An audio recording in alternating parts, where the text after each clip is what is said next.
માનનીય વડાપ્રધાન શ્રી 30 ઓક્ટોબર એકતાનગર ખાતે આવી પહોંચવાના છે। ટેન્ટેટિવ 30 મે બપોરે 4:15 કલાકે વડોદરા પહોંચશે અને ત્યાંથી 5:30 કલાકે Ektanagar Kevadia statue of unity ખાતે પહોંચવાની સંભાવનાઓ છે। રાજ્યમાં વિવિધ કામો 1219 કરોડથી પણ વધુ વિવિધ માળખાગત અને વિકાસના પ્રોજેક્ટનું ઉદ્ઘાટન અને શિલાન્યાસ આપણા દેશનો ગૌરવ અને વૈશ્વિક નેતા આદરણીય નરેન્દ્રભાઈ મોદી સાહેબના હસ્તે કરવામાં આવશે। તેમજ બસોને પણ લીલી ઝંડી માનનીય મોદી સાહેબના હસ્તે આપવામાં આવશે।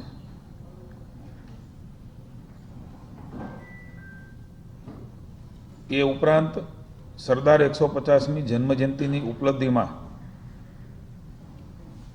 એક સ્ટેમ્પનું પણ વિમોચન એ ત્યાંથી માનનીય વડાપ્રધાનશ્રી કરવાના છે।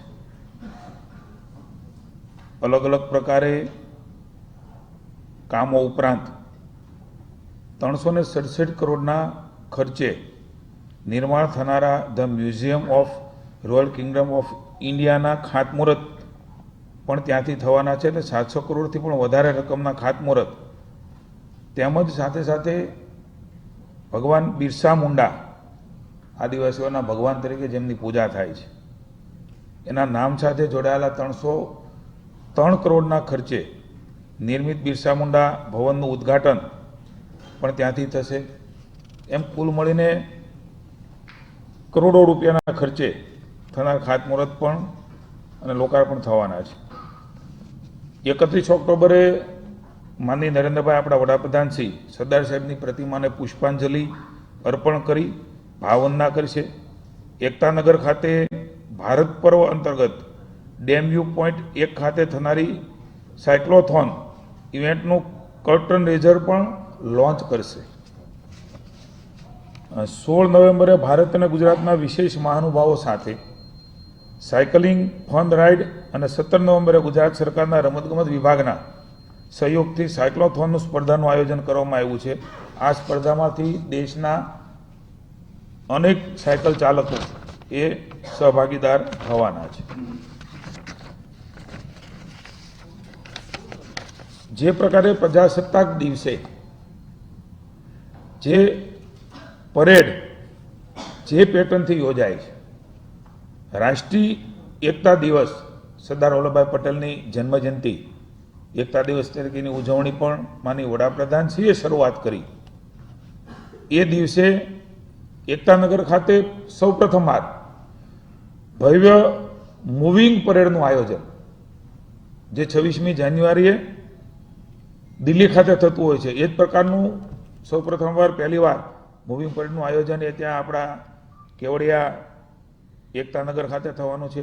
વિવિધ રાજ્યોની સાંસ્કૃતિક વિરાસતની ઝાંખી કરાવતા કાર્યક્રમો તથા રાજ્યની સિદ્ધિઓ દર્શાવતા એકત્વ થીમ આધારિત 10 જેટલા ટેબ્લો એ પણ ત્યાં પ્રસ્તુત થશે।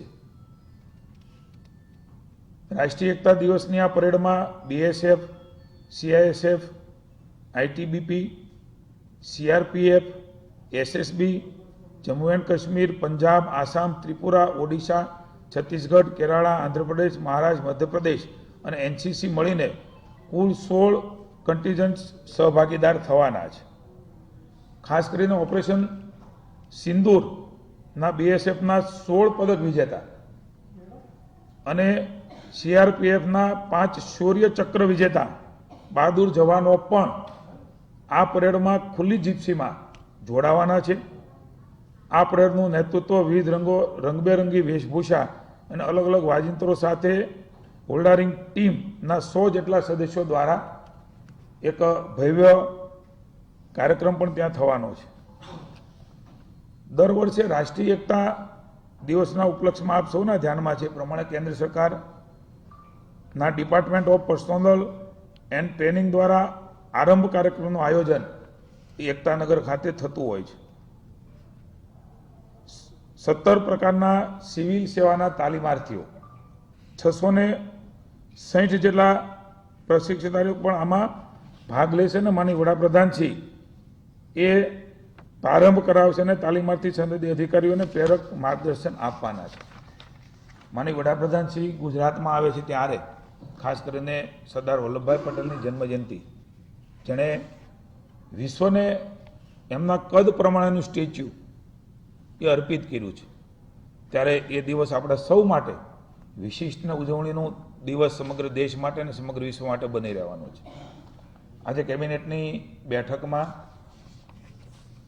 ખાસ કરીને માનનીય મુખ્યમંત્રી શ્રી ભૂપેન્દ્રભાઈ અને નાયબ મુખ્યમંત્રી ભાઈ શ્રી હર્ષભાઈ સંઘવી રાજ્યમાં જે પ્રકારે કમોસમી વરસાદ ખૂબ વર્ષો પછી આ પ્રકારે આ સમયે એ વરસાદ થયો છે. મુખ્યમંત્રીશ્રીએ પરમ દિવસે જ બધા મંત્રીશ્રીઓને જ્યાં સૌથી ઝાઝો વરસાદ છે એવા જિલ્લાઓમાં અલગ અલગ મંત્રીશ્રીઓને મોકલ્યા હતા. હું ભાવનગર ખાતે હતો, આપ સૌના ધ્યાનમાં છે. મુખ્યમંત્રીશ્રીએ ખૂબ સંવેદનાથી જ્યારે કુદરત રૂટતી હોય છે ત્યારે આપણે જાણીએ છીએ કે એવા અનેક બનાવો છે કે માણસ અને તંત્ર એ નિસહાય થઈ જાય છે, પણ એ ફરી વખત કિસાનને ખેડૂત બેઠો થાય, એને સધિયારો મળે. માનસિક રીતે આવા વખતે માણસ ભાંગી જતો હોય છે. જેમ કે કોઈ બાળક એ આપણે નાનપણથી મોટું કર્યું હોય, ઉછેર્યું હોય, એ જ રીતે એમના પાકને ઉછેરતા હોય છે. અચાનક જ